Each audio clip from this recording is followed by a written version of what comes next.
Урматтуу коллегалар, жаңы жыл башында силерге bir видео көрсөтүп коеюн дедим. Көңүл буруп койсоңуздар.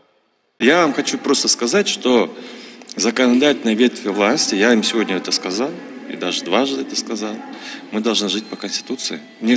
Он же начал меня отчитывать, этот Джамгырчиев. Кто он такой, чтобы меня отчитывать? От имени народа он не может со мной разговаривать.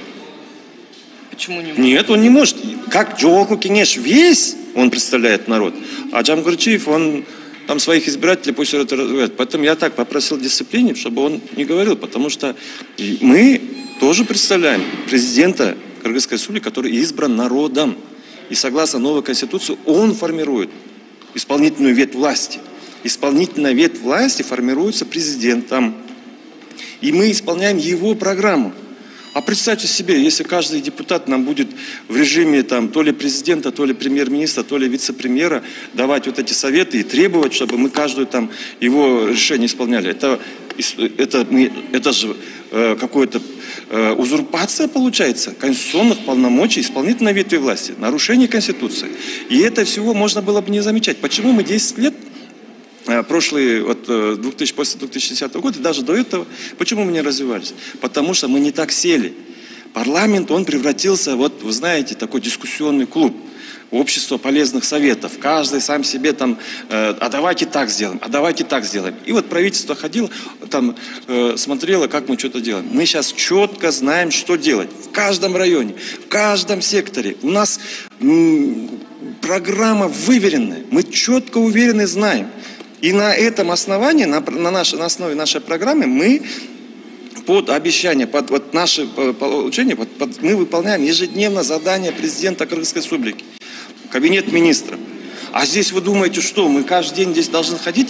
Здесь сотни наших сотрудников, они вот каждый день, не один день, не 2 дня, по 3-4 дня, неделю они здесь сидят. И так не должно. Мы как-то должны все-таки разобраться. Мы должны научиться, это не я вам говорю, что вот Эдиль Байсалов что-то говорит, просто посмотрите другие парламенты. Иногда некоторые, конечно, наказы, там что-то предварять, это принимается к сведению нами.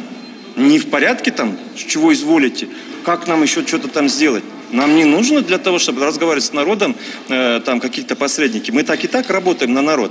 Законодательно должен заниматься законодательством, исполнительная ветвь власти должна заниматься исполнителем. А то у нас получается взаимные споры и упреки. Поэтому... Хорошо, Джооху Кенеш законодательная власть, но у него же есть функция контроля еще. Контроля, да. Ну вот когда вот эти вот, речь же про протокол, там этот человек мне там вышел, и там каждый пункт там что-то исполнил, не исполнил. Вы знаете, вот нельзя на себя такие полномочия брать, исполним. Мы должны принимать это к сведению.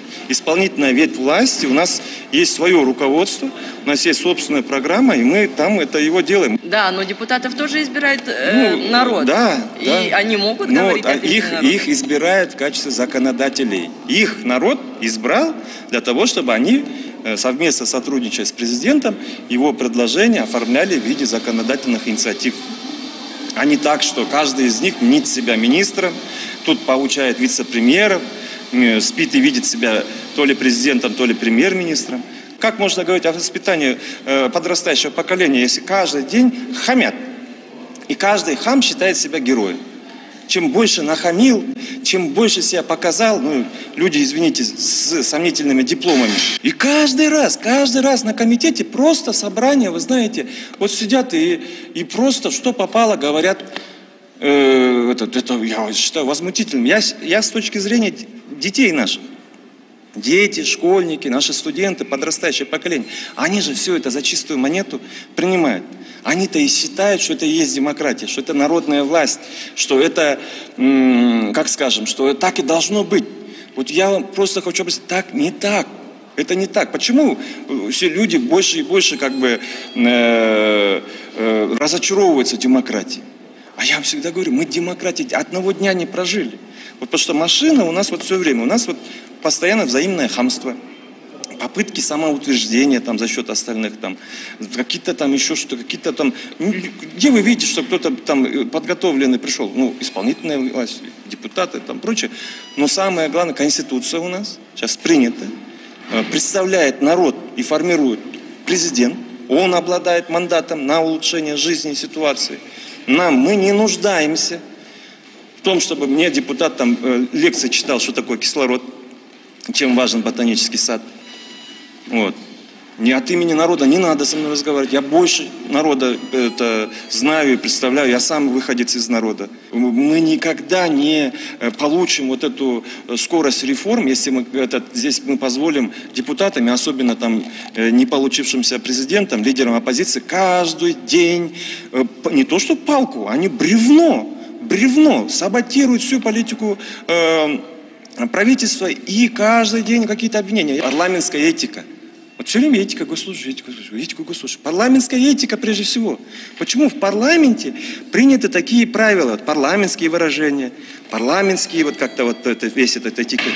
Вот просто все это вот на каких-то, я не знаю, очень многие талантливые молодые люди не приходят на государственную службу и не хотят занимать вот такие важные позиции, которые они нужны нашему народу. Мы с другой планеты или с других континентов не можем. Мы только из наших талантливых людей можем их сформировать, состав исполнительного руководства.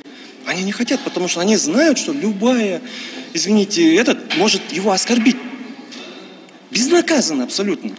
Наш президент уже ведет страну вон туда, закладываем новую дорогу, а парламент где-то забуксовал, где-то остался по старым каким-то...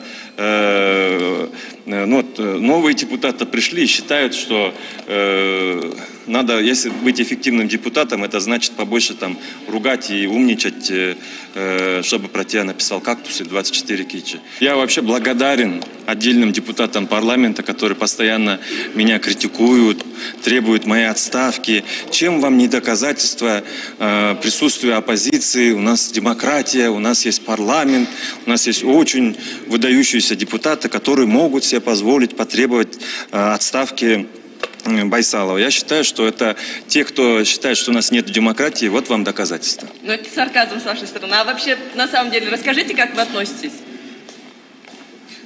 Көңіл бұрғандарыңа чоң рахмат.